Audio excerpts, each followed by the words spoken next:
Testing 1, 2. Oh, yes. Perfect. Whew.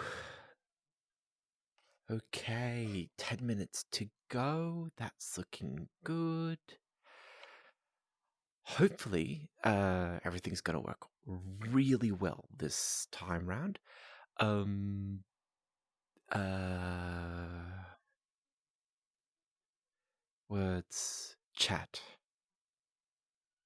information, people, but not yet. Anyway, so I'll be talking about 10 minutes time. For those people who are here that aren't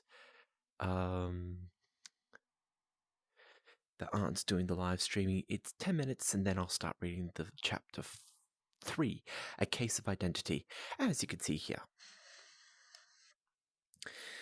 So, just me humming along. Da da da da da. So, once again, this world here is that fancy Sherlock Holmes one. The world is 221 Baker Street, Sherlock Holmes. There we go. 221 Baker Street, Sherlock Holmes, done by Takato Matsuki, and this avatar is done by I've got to remember her name already.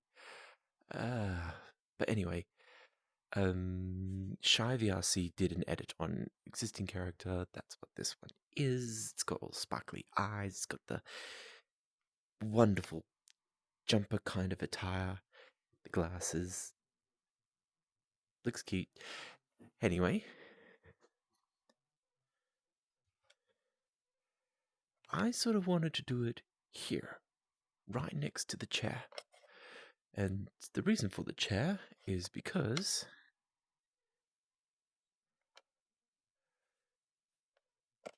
it sort of looks like Sherlock Holmes. So I don't know about the style, but I think that this one is like, this looks like to be from one of the doctors from Doctor Who, but I just can't remember. Okay, just doing a few bits and pieces, and I'll just talk about my life in the meantime. But it's been a bit of an interesting week. I've been utterly exhausted. I've just been staying up far too late, and then waking up too early, and then not stuff and bits and pieces, and oops, just typing a message using a digital keyboard. Oops, too close. REAMING.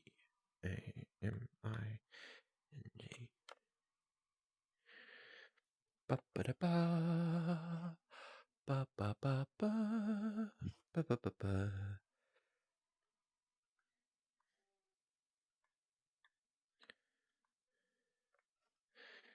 Do do do do do do do. Here's to the words that we say.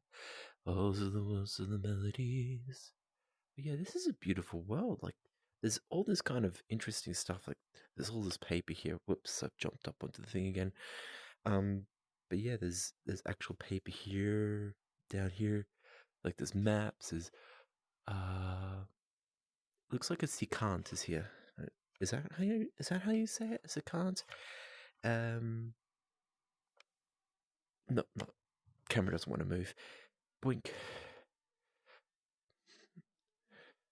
So, there it is. So the secant is over there, or a sextant. There we go. That's the word, sextant. I got to remember these words right. So sextant's there. You got Lepidopteria. I try to remember who that is. I think that's from the Sherlock Holmes movie. I'm terrible at this kind of stuff. Whoops, tongue. Da da da da da da da da da da. Bum ba da ba ba. Ba do do do do. So the last story that we talked about was the red. I am terrible at this. I've got to literally write it down. The red something. Da da da da da da da da da.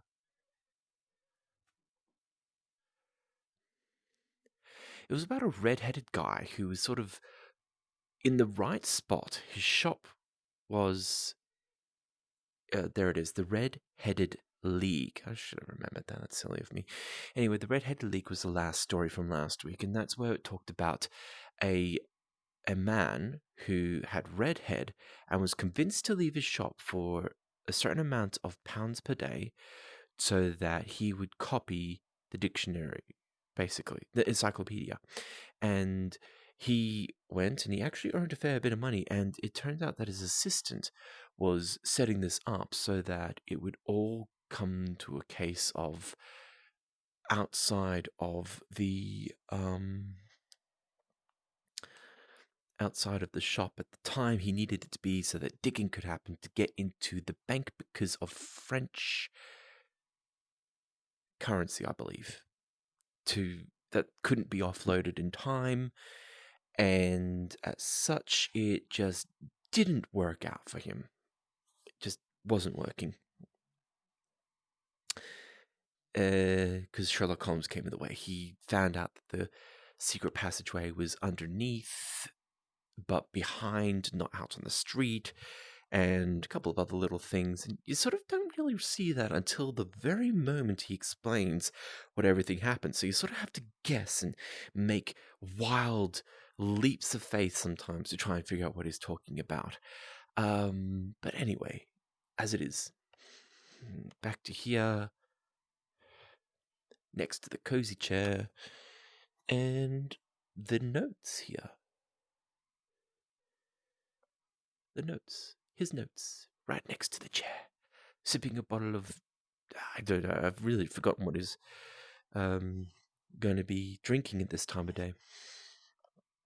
Now, there are some other books that I have been reading, and it's...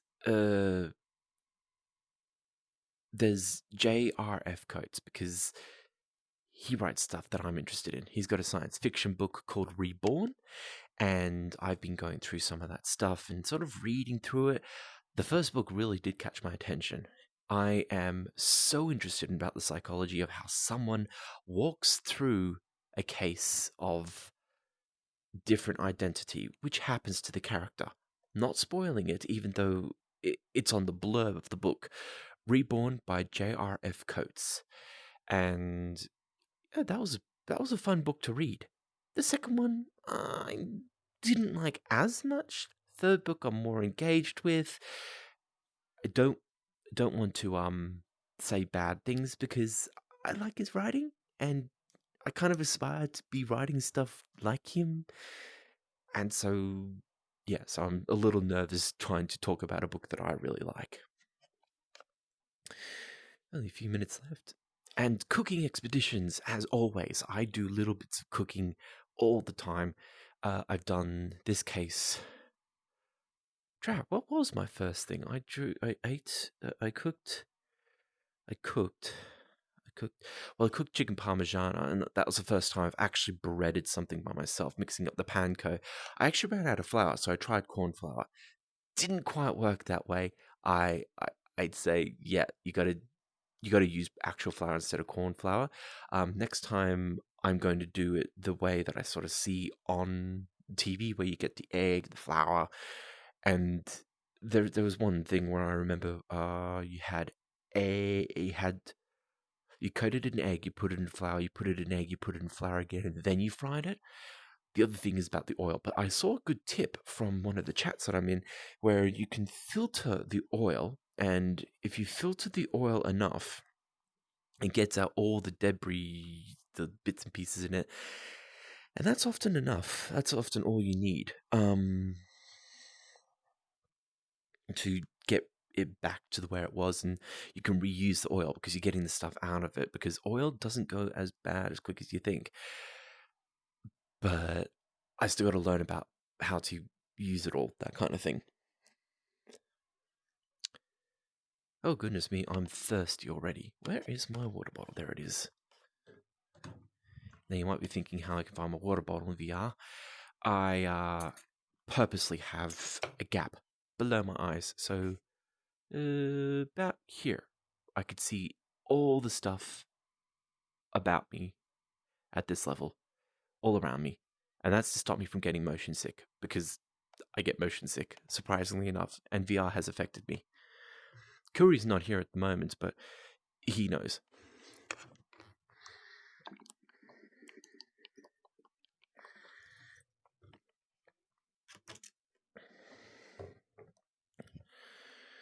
Okie dokie.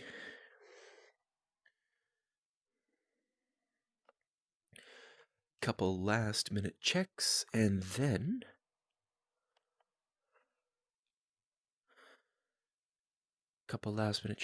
I should be good to go. Perfect. It is 9 o'clock. Welcome to the reading hour. I'm going to be reading Chapter 3 of Sherlock Holmes' Adventures, written by Arthur Donan. I can't remember. Arthur Conan Doyle. I think that's it. I am terrible with names. I can read spectacularly, but I can't remember a name to save my life. Well, here we go. Chapter 3, A Case of Identity. My dear fellow, said Sherlock Holmes, as we sat on either side of the fire in his lodgings at Baker Street, life is infinitely stranger than anything which the mind of man could invent. We would not dare to conceive the things which are really mere commonplaces of existence. If we could fly out of that window hand in hand, hover over this great city gently, remove the roofs, and peep in at the queer things which are going on, the strange coincidences, the plannings, the cross purposes, the wonderful chains of events working through generations and leading to the most ultra results, it would make all fiction, with its conventionalities and foreseen conclusions, most stale and unprofitable. And yet I am not convinced of it. And yet I am not convinced of it, I answered. The cases which come to light in the papers are, as a rule, bald enough and vulgar enough.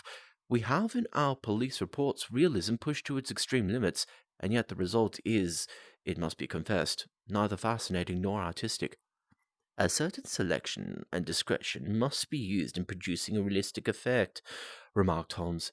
This is wanting in the police report, where more stress is laid, perhaps upon the platitudes of the magistrate, upon the details, which to an observer contain the vital essence of the whole matter. Depend upon it, there is nothing so unnatural as the commonplace. I smiled and shook my head. I could quite understand your thinking so, I said.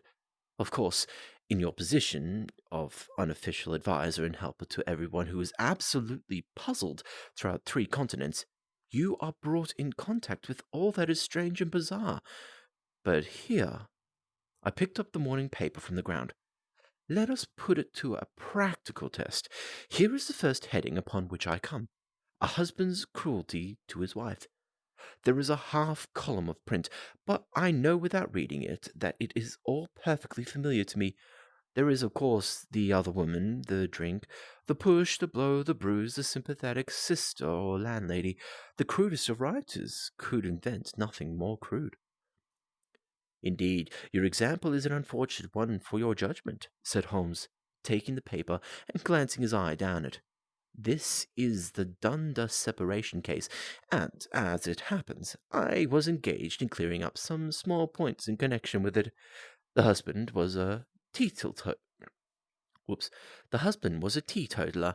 There was no other woman, and the conduct complained of was that he had drifted into a habit of winding up every meal by taking out his false teeth and hurling them at his wife, which, you will allow, is not an action likely to occur to the imagination of the average storyteller.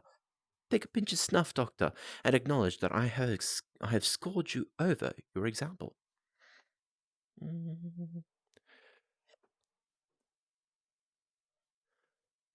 we go. Just testing things out.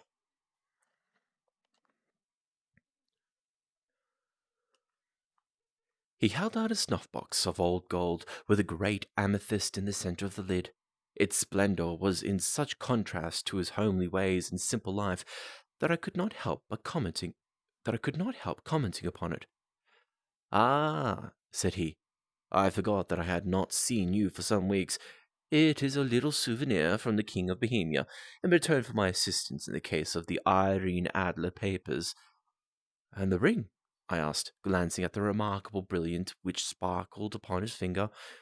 It was from the reigning family of Holland, though the manner in which I served them was of such delicacy that I cannot confide it even to you, who have been good enough to chronicle one or two of my little problems.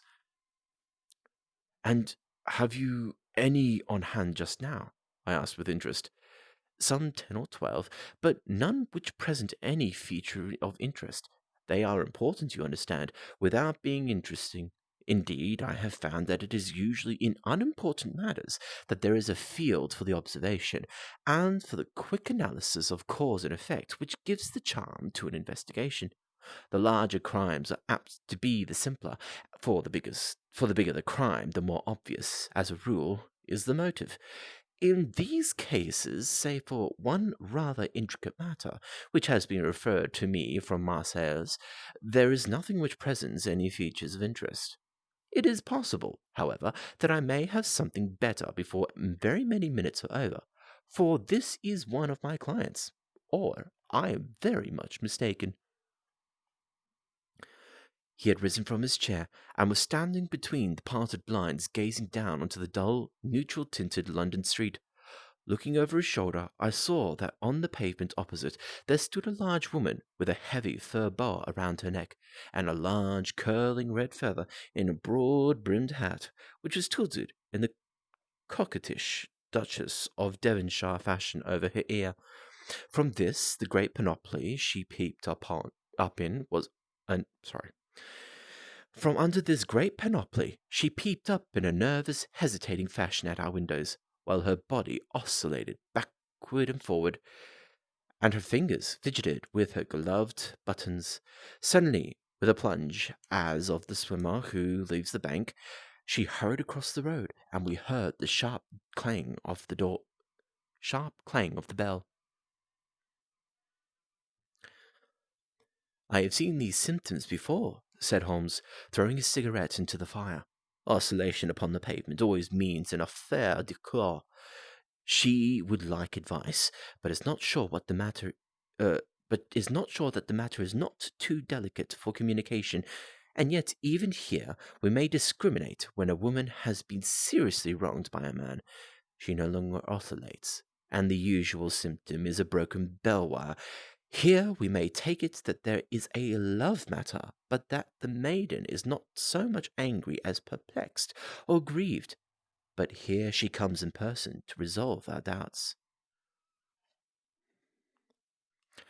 As he spoke, there was a tap at the door, and the boy in buttons entered to announce Miss Mary Sutherland, while the lady herself loomed behind his small black figure like a full-sailed merchantman behind a tiny pilot boat.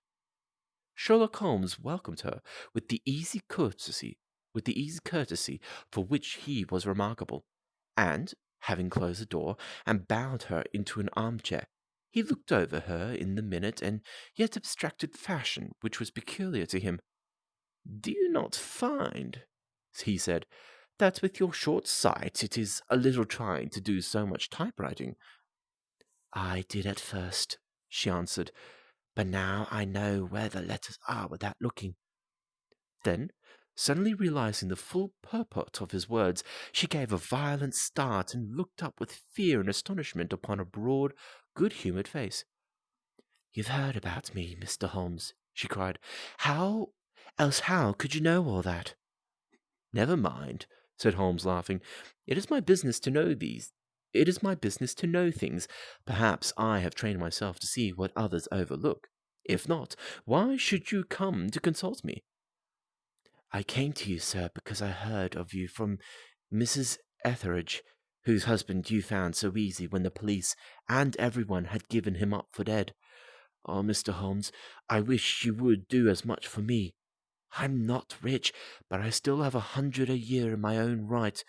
Besides, the little that I make by machine, and I would give it all to know what has become of Mr. Hosmer Angel." "Why did you come all the way to consult me in such a hurry?" asked Sherlock Holmes, with his fingertips together and his eyes to the ceiling. "That's an interesting position. Uh, hmm. Why did you come to me?" Again, a startled look came over the somewhat vacuous face of Miss Mary Sutherland. "Yes, I did bang out of the house," she said, "for it made me angry to see the easy way with which Mr. Windibank, that is my father, took it all. He would not go to the police, and he would not go to you, and so at last he would do nothing, and kept on saying that there was no harm done. It made me sad, and I just on with my things and came right away to you." "Your father," said Mr. Holmes. "Your stepfather, surely, since the name is different." "Yes, my stepfather. I call him father, though it sounds funny, too, for he is only 5 years and 2 months older than myself."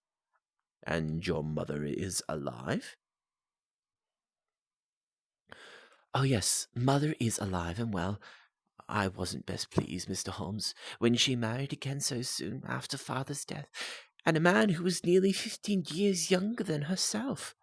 Father was a plumber in the Tottenham Court Road, and he left a tidy business behind him, which mother carried on with Mr. Hardy, the foreman.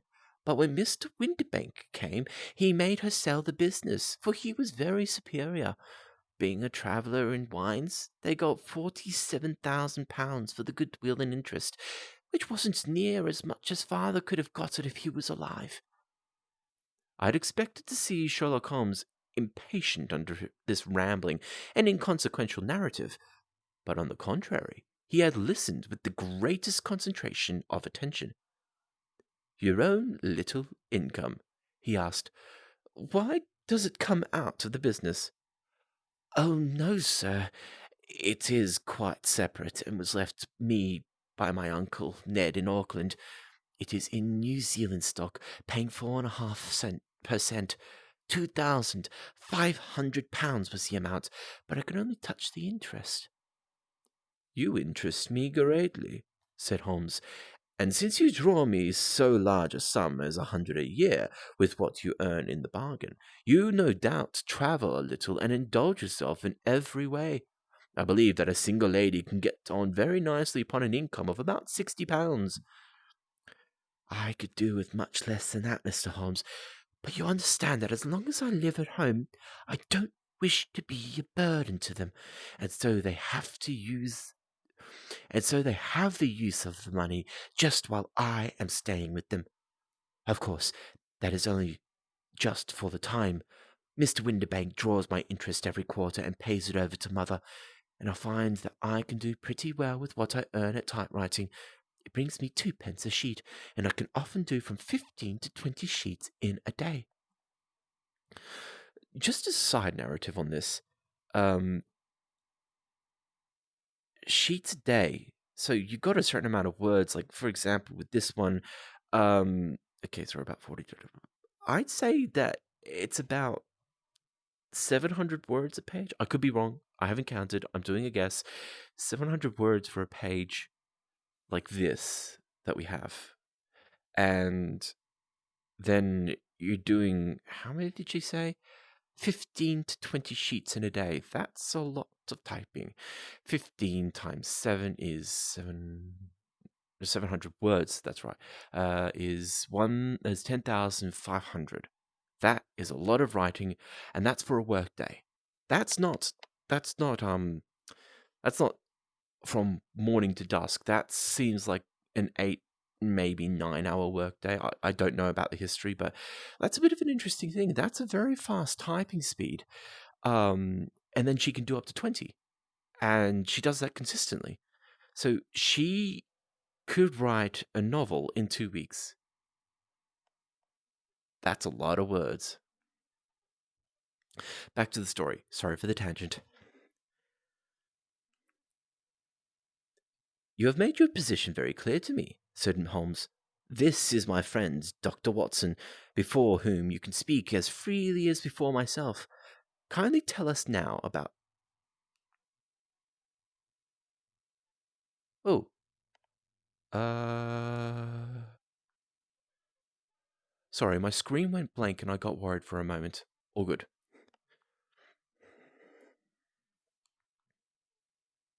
There we go. You have made your position very clear to me, said Holmes. This is my friend, Dr. Watson, before whom you can speak as freely as before myself. Kindly tell us now about your connection with Mr. Hosmer Angel. A flush stole over Miss Sutherland's face, and she picked nervously at the fringe of her jacket. I met him at the gasfitters' ball, she said. They used to send father tickets when he was alive, and then afterwards they remembered us. They sent him together. They sent him to mother. Mr. Windibank did not wish us to go. He never did wish us to go anywhere. He would get quite mad if I wanted to so much as join a Sunday school treat. But this time I was set on going, and I would go. For what right had he to prevent? He said the folk were not fit for us to know when all father's friends were to be there, and he said that I had nothing fit to wear when I had my purple plush that I had never so much as taken out of the drawer. At last, when nothing else would do, he went off to France upon the business of the firm. But we went, mother and I, with Mr. Hardy, who used to be our foreman, and it was there I met Mr. Hosmer Angel.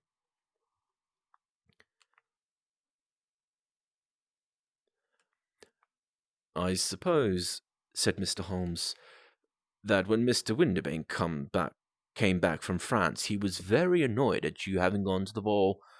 Oh, well, he was very good about it. He laughed, I remembered, and shrugged his shoulders, and said there was no use denying anything to a woman, for she would have her way. I see. Then at the gasfitters' ball you met, as I understand, a gentleman called Mr. Hosmer Angel. Yes, sir. I met him that night, and he called the next day to ask if we had got home all safe. And after that, we met him. That is to say, Mr. Holmes, I met him twice for walks. But after that, my father came back, and Mr. Hosmer Angel could not come to the house any more. No? Well, you know father didn't like anything of the sort. He wouldn't have my He wouldn't have any visitors if he could help it, and he used to say that a woman should be happy in her own family circle. But then, as I used to say to mother, a woman wants her own circle to begin with, and I had not got mine yet. Well, how about Mr. Hosmer Angel? Did he make no attempts to see you?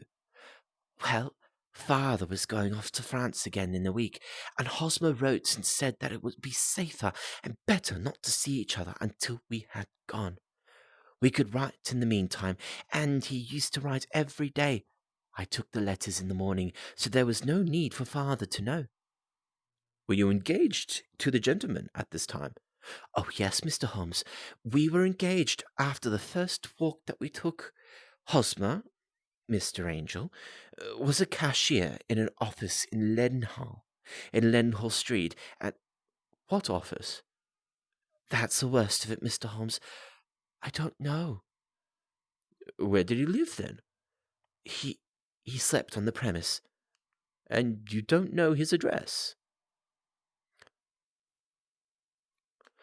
No, except that it was Leadenhall Street. Where did you address your letters then? To the Leadenhall Street post office, to be left till called for.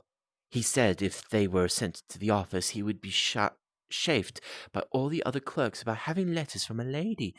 So I offered to typewrite them, like he did his. But he wouldn't have that, for he said that when I wrote, they seemed to come from me, but when they were typewritten, he always felt that the machine had come between us. That will just show you how fond he was of me, Mr. Holmes, and the little things he would think of. As was most suggestive, said Holmes. It has been It has been an axiom of mine that the little things are infinitely the most important. Can you remember any other little things about Mr. Hosmer, Angel? He was a very shy man, Mr. Holmes. He would rather walk with me in the evening than in the daylight. Sorry, that was a hiccup. Whew. He would rather walk with me in the evening than in the daylight, for he said that he hated to be conspicuous. Very retiring and very gentlemanly he was. Even his voice was gentle. He had the quinsy and swollen glands when he was young, he told me, and it had left him with a weak throat and a hesitating, whispering fashion of speech. He was always well dressed, very neat and plain, but his eyes were weak, just as mine were, and he wore tinted glasses against the glare.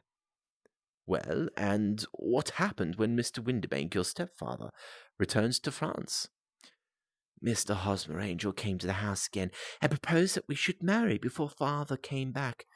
He was in dreadful earnest and made me swear with my hands on the testament,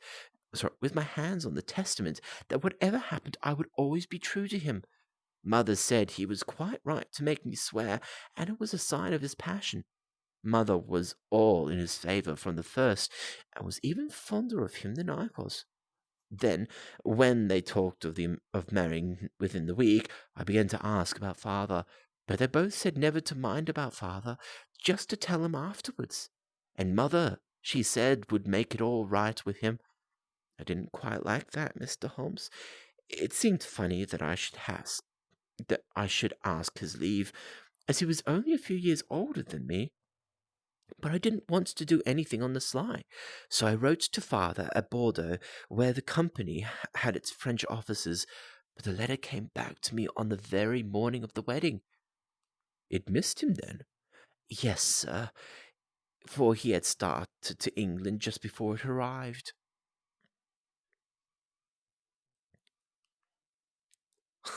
That was unfortunate.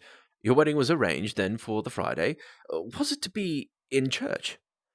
Yes, sir, but very quietly.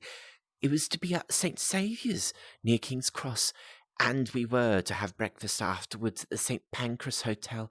Hosmer came for us in hansom, but as there were two of us, he put both of us into it and stepped himself into a four-wheeler, which happened to be the only other cab in the street. We got to the church first, and when the four-wheeler drove up, we waited for him to step out, but he never did. And when the cabman got down from the box and looked, there was no one there. The cabman said that he could not imagine what had become of him, for he had seen him get in with his own eyes. That was last Friday, Mr. Holmes, and I have never seen or heard anything since to throw any light upon what became of him. It seems to me that you have been very shamefully treated, said Holmes. Oh, no, sir. He was too good and kind to leave me so. Why, all the morning he was saying to me, whatever happened, I was to be true, and that even if something quite unforeseen occurred to separate us, I was always to remember that I was pledged to him, and that he would claim his pledge sooner or later. It seems strange talk for a wedding morning, but what has happened since gives a meaning to it. Most certainly it does. Your own opinion is, then, some unforeseen catastrophe that has occurred to him. Yes, sir. I believe that he foresaw some danger, or else he would not have talked so. And then I think what he foresaw happened. But you have no notion as to what it could have been. None. One more question. How did your mother take the matter? She was angry, said that I was never to speak of the matter again. And your father? Did you tell him? Yes, and he seemed to think with me that something had happened, and that I should hear of Hosmer again. As he said, what interest could anyone have in bringing me to the doors of the church and then leaving me? Now, if he had borrowed my money, or if he had married me and got my money settled on him, there might be some reason, but Hosmer was very independent about money, and never would look at a shilling of mine. And yet, what could have happened? And why could he not write? Oh, it drives me half mad to think of it, and I can't sleep a wink at night. She pulled a little handkerchief out of her muff and began to sob heavily into it.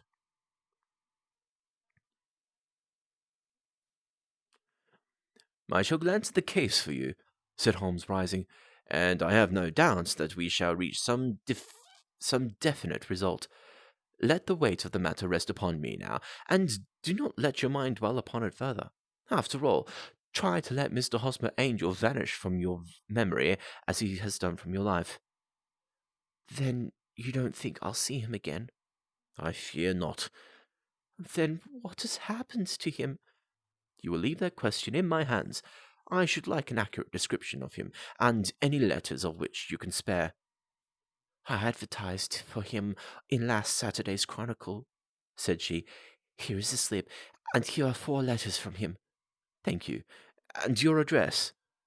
"Number 31 Lion Place, Camberwell." "Mr. Angel's address you've never had, I understand. Where is your father's place of business?" "He travels for Westhouse and Marbank, the great claret importers of Fenchurch Street." "Thank you. You have made your statement very clearly. You will leave the papers here, and remember the advice which I have given you. Let the whole incident be a sealed book, and do not allow it to affect your life."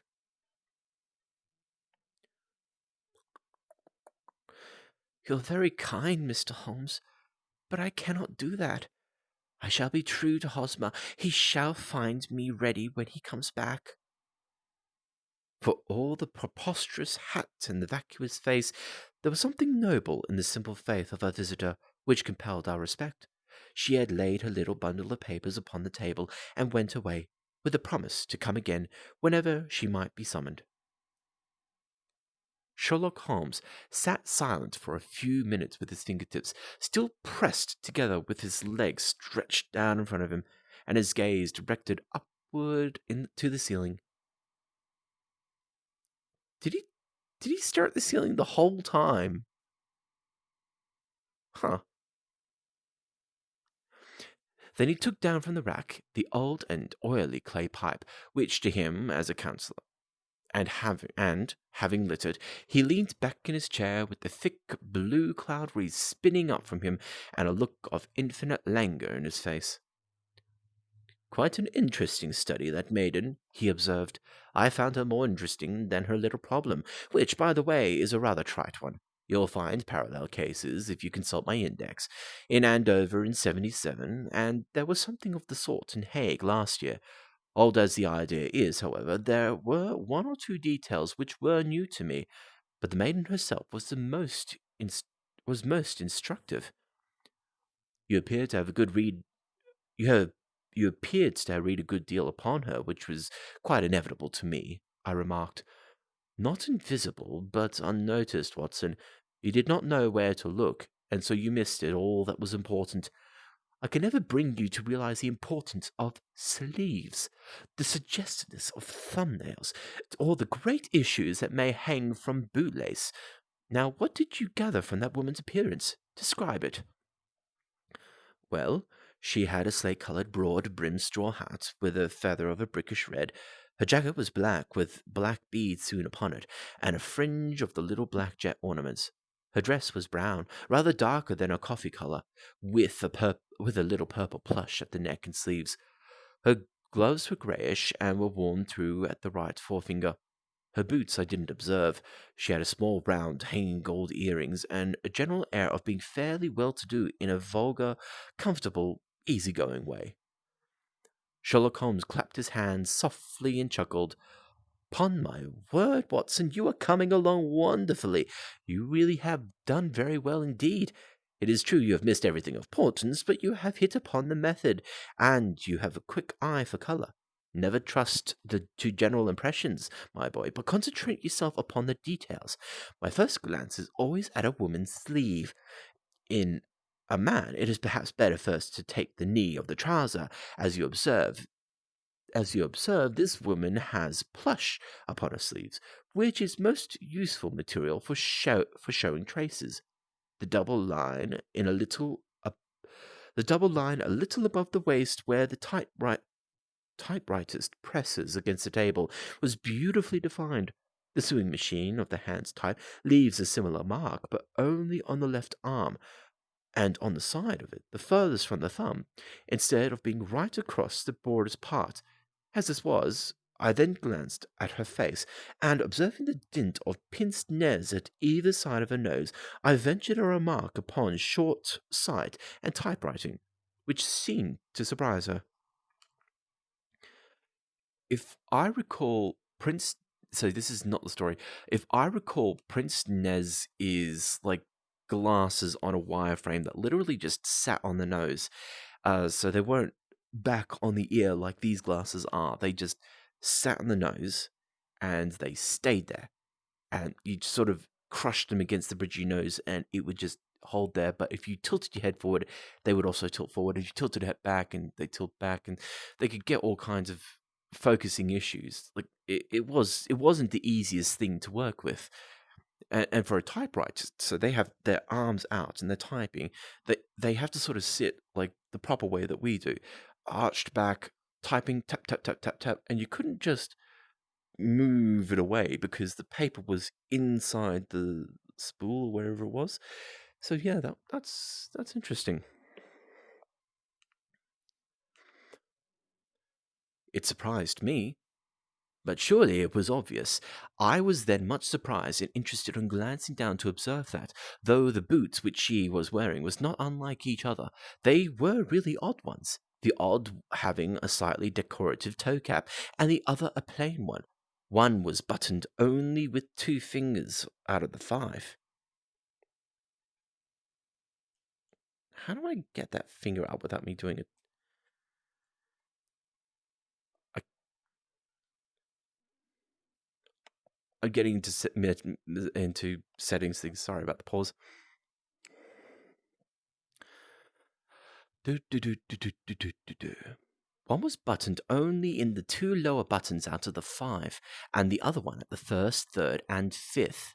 Now, when you see a young lady, otherwise neatly dressed, has come away from home with odd boots half buttoned, it is no great deduction to say that she came away in a hurry. And what else? I asked, keenly interested, as I always was, by my friend's incisive reason. By my friend's incisive reasoning. I noted in passing that she had a written note before leaving her home, but after being fully dressed. You observed that her right glove was torn at the forefinger, but you did not apparently see that both glove and finger were stained with violent ink. She had written in a hurry and dipped a pen too deep. She must have been this.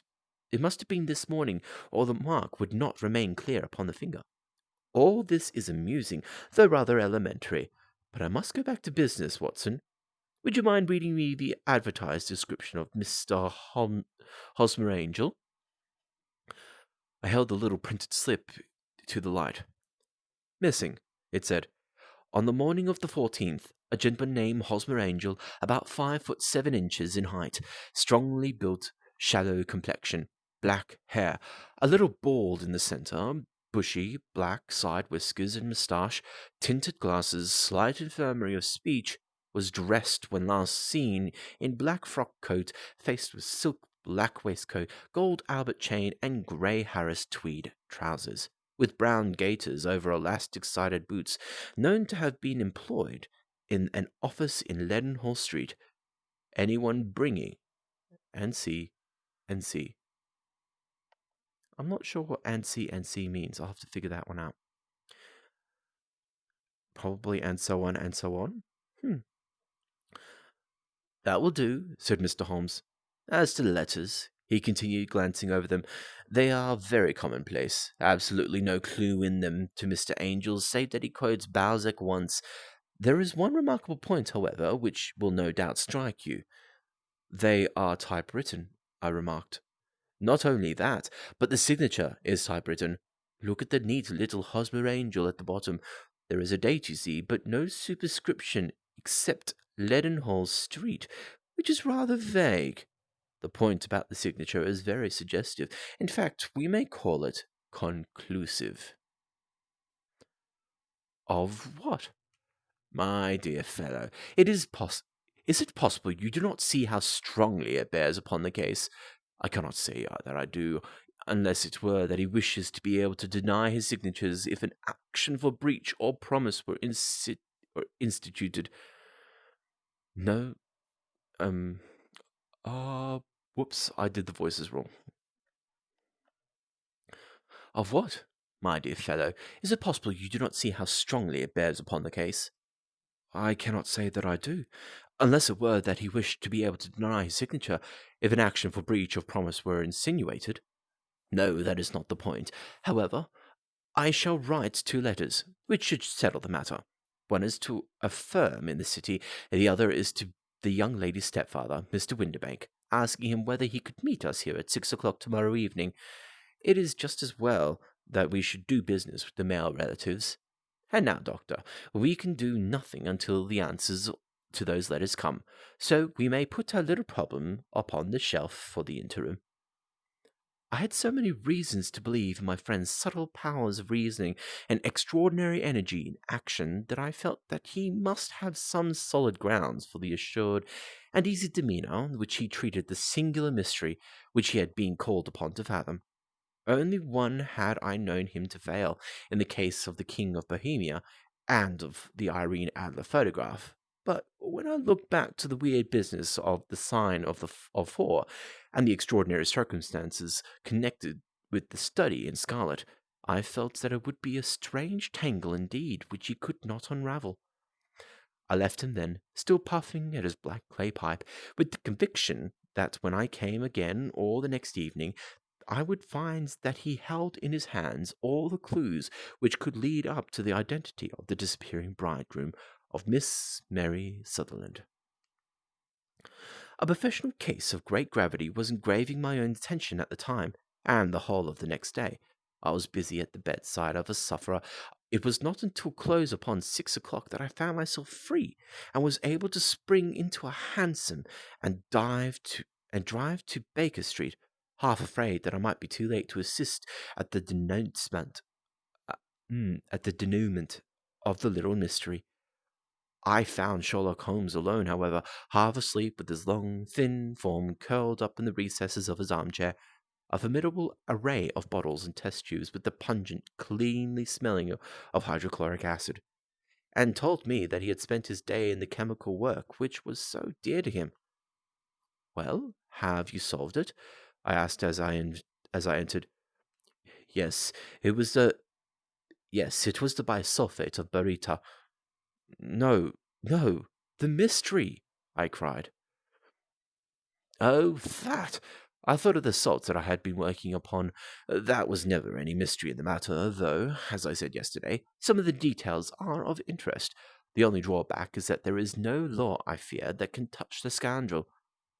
Who was he, then, and what was his object in deserting Miss Sutherland? The question was hardly out of my mouth, and Holmes had not yet opened his lips to reply, when we heard a heavy footfall in the passage and a tap at the door. "This is the girl's stepfather, Mr. James Windibank," said Holmes. "He has written to me to say that he would like to be here at 6. Come on."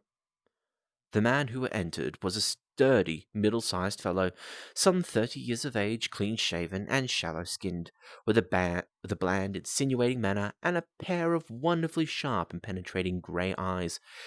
He shot a questioning glance at each of us, placed his shiny top hat upon the sideboard, and with a slight bow sidled down into the nearest chair. "Good evening, Mr. James Windibank," said Holmes. "I think that this typewritten letter is from you, in which you have made an appointment with me for 6 o'clock. Oh, uh, a thing that I think might be relevant. This is just posturing. I haven't read the story yet, but because Mr. Windibank has sent a typewritten letter to Mr. Holmes, it could be possible that the same typewriter was used that the lady had, Miss Sutherland, and therefore Holmes gets something from that. That's just conjecture. "Good evening, Mr. James Windibank," said Holmes. "I think that this typewritten letter is from you, in which you have made an appointment with me for 6 o'clock." "Yes, sir. I'm afraid that I'm a little late, but I am not quite my own master, you know. I am sorry that Miss Sutherland has troubled you about this little matter, for I think it is better not to wash linen of the sort in public. I was quite against my wishes that she came, but she is a very excitable, impulsive girl, as you may have noticed, and she is not easily controlled when she has made up her mind on a point. Of course, I did not mind so of course, I did not mind you so much, as you are not connected with the official police. But it is not pleasant to have a family misfortune like this noised abroad. Besides, it is a useless expense, for how could you possibly find this Hosmer Angel? On the contrary, said Holmes quietly, I have every reason to believe that I will succeed in discovering Mr. Hosmer Angel. Mr. Windibank gave a violent start and dropped his gloves. I am delighted to hear it, he said. It is a curious thing, remarked Holmes, that a typewriter has really quite as much individuality as a man's handwriting, unless they are quite new. No two of them write exactly alike. Some letters get more worn than others, and some wear only on one side. Now, you remark in this note of yours, Mr. Windibank, that every case there is some little slurring over the E and a slight defect in the tail of the R. There are 14 other characteristics, but those are the more obvious. Just wanting to say, I knew it. Something about the handwritten, about the typed letter. I'm starting to understand why he's doing some of these things. It's neat. It's neat. Because what it was is that when you have a typewriter, they have the letters positioned on metal, and they're not all made the same because those are very delicate, so they sort of have to be handcrafted back in those times. They weren't mass produced like they can be at this point now. I don't think they are mass produced now, but um, even if that was the era to use typewriters, it's just one of those things where you can not put things exactly, so there's always going to be a misline, or there's going to be something that's, like you said, it's tilting to one side or it presses one thing. And so you could sort of see when a typewriter does something it shouldn't. And really the only way to get past that is to get a press. And a press, you just, thump, and it goes down equally and it just puts everything in alignment. And you pretty much put the letters in a thing that you just press upon instead of whipping that letter onto the page, which really quickly, the QWERTY thing is supposed to space like this, but I'll move on. Back to the story. Why do I know this stuff? We do all our correspondence with this machine at the office, and no doubt it is a little worn. Our visitor answered, glancing keenly at Holmes with his bright little eyes. And now I will show you what is really interesting. What is really a very interesting study, Mr. Windibank, Holmes continued. I think of writing another little monograph some of these days on the typewriter and its relation to crime. It is a subject to which I have devoted some little attention. I have here 4 letters which purport to come from the missing man. They are all typewritten. In each case, not only are the E's slurred and the R's tailless, but you will observe, if you care to use my magnifying lens, that the 14 other characteristics to which I have alluded to are there as well. Mr. Windibank sprang out of his chair and picked up his hat. I cannot waste time over this sort of fantastic talk, Mr. Holmes, he said. If you can catch the man, catch him, and let me know when you have done it. Certainly, said Holmes, stepping over and turning the key in the door. I'll let you know, then, that I have caught him. What? Where? Shouted Mr. Windibank, turning white to his lips and glancing about him like a rat in a trap. Oh, it won't do, it really won't, said Holmes suavely. There is no possible getting out of it, Mr. Windibank. It is quite too transparent, and it was a very bad compliment when you said that it was impossible for me to solve so simple a question. That's right. Sit down, and let us talk it over. Our visitor collapsed into a chair with a ghastly face and a glitter of moisture on his brow. It's not actionable, he stammered. I am very much afraid that it is not, but between ourselves, Mr. Windibank, it was a cruel and selfish and heartless a trick in a petty way as it ever came before me. Now, let me just run over the course of events, and you will contradict me if I go wrong. The man sat huddled up in his chair, with his head sunk upon his breast, like one who was utterly crushed. Holmes stuck his feet up on the corner of the mantelpiece, and, leaning back with his hands in his pockets, began talking, rather to himself, as it seemed, than to us.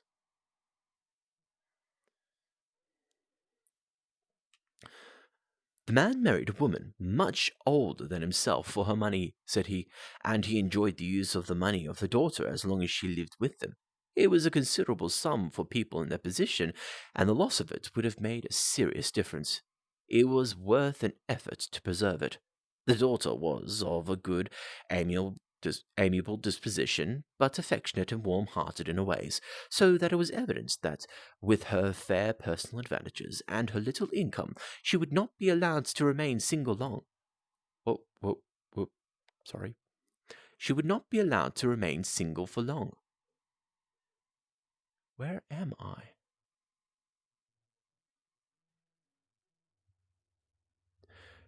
There we go. Now her marriage would mean, of course, that the loss of 100 a year.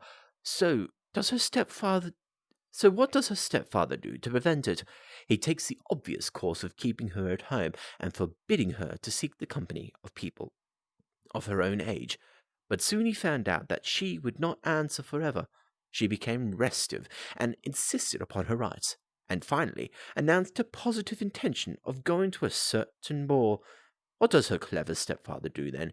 He conceives an idea more creditable to his head than to his heart. With the Conans with the connivance and assistance of his wife, he adjusted himself, covered in those keen eyes with tinted glasses, and masked the face with a moustache and a pair of bushy whiskers, sunk that clear voice into an insinuating whisper, and doubly secure on the account of the girl's short sight, he appears as Mr. Hosmer Angel, and keeps off her lovers by making love himself. It was only a joke at first, groaned our visitor. We never thought she would have been so carried away. Very likely not. However that it may be, the young lady was very decidedly carried away, and, having quite made up her mind that her stepfather was in France, the suspicion of treachery never for an instant entered her mind. She was fluttered by the gentleman's attentions, and the effect was increased by the loudly expressed admiration of her mother. Then Mr. Angel began to call, for it was obvious that the matter should be pushed as far as it would go if a real effect were to be produced. There were meetings and an engagement which would finally secure the girl's affections from turning towards anyone else, but the deception could not be kept up forever. These pretended journeys to France were rather cumbrous, and the thing to do clearly to bring the business to an end in such a dramatic manner that it would leave a permanent impression upon the young lady's mind and prevent her from looking upon any other suitor for some time to come. Hence the vows of fidelity exacted upon a testament, and hence also the allusions to a possibility of something happening on the very morning of the wedding. James Windibank wished Miss Sutherland to be bound to her Hosmer Angel, and so uncertain as to his fate that for 10 years to come, at any rate, she would not listen to another man, as far as the church door would have brought her, and then he would go no farther. As he could go no farther, he conveniently vanished away by the old trick of stepping in one door of a four-wheeler and out the other. I think that was the chain of events, Mr. Windibank. What a mouthful. I didn't think it was going to be Mr. Windibank.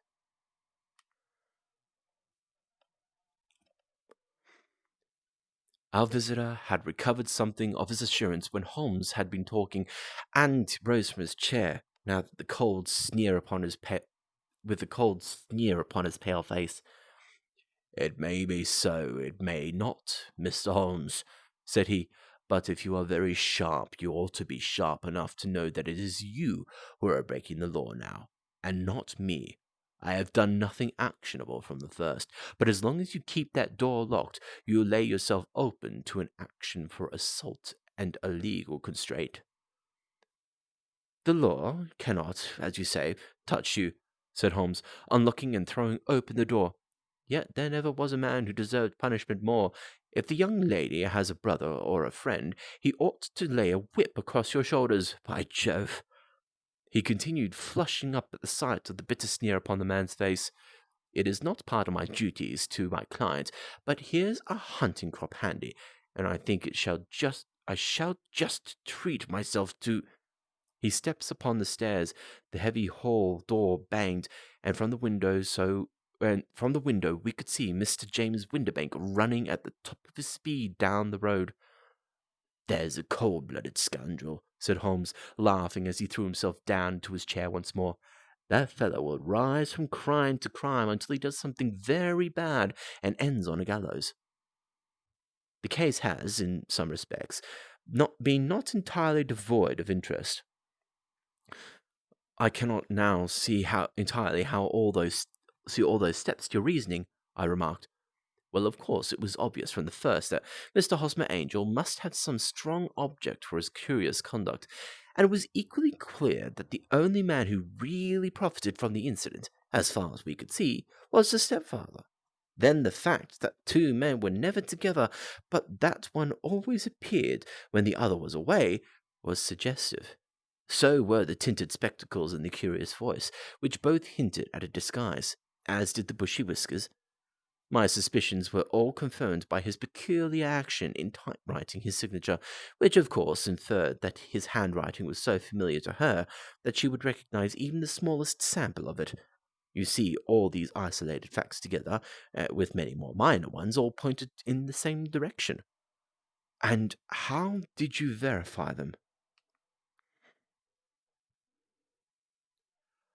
Oh man, almost there.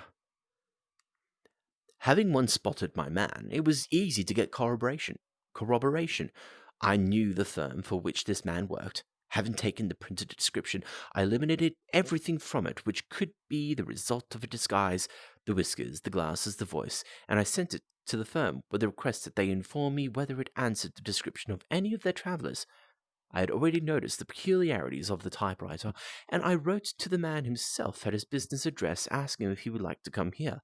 As I expected, his reply was typewritten, and revealed the same trivial but characteristic defects.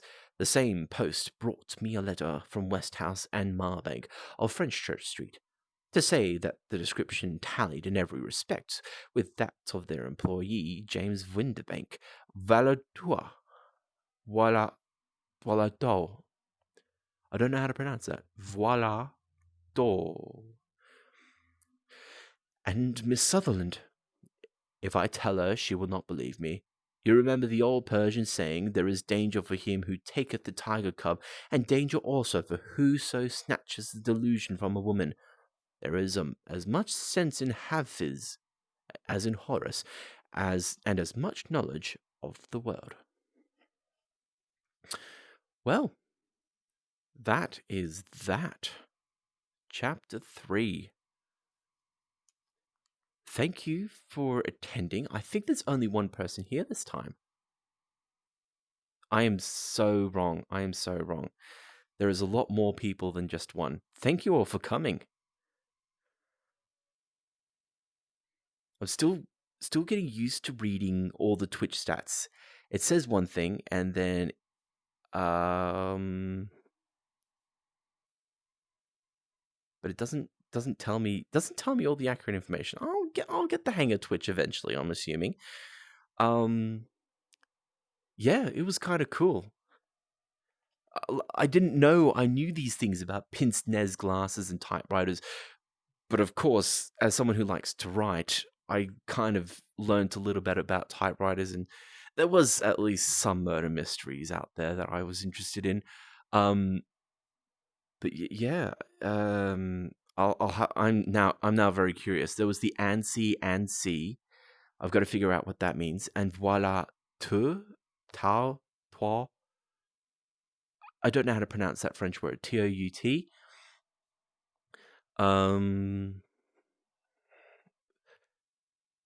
but I know that with respect,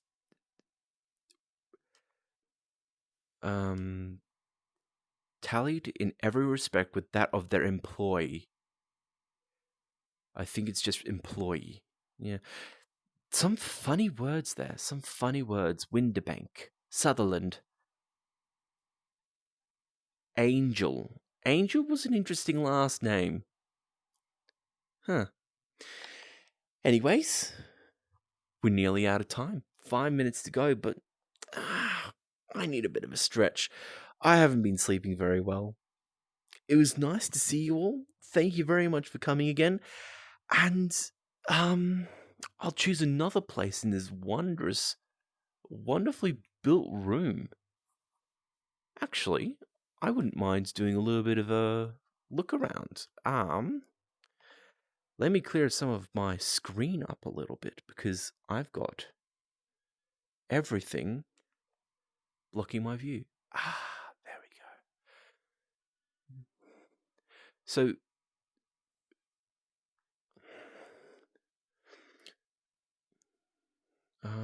actually, no, I'm going to do it this way. So, um, so these doors are here. There we go. Yep. So these doors here, you can't go through this one, I don't think. Yep, can't go through this one.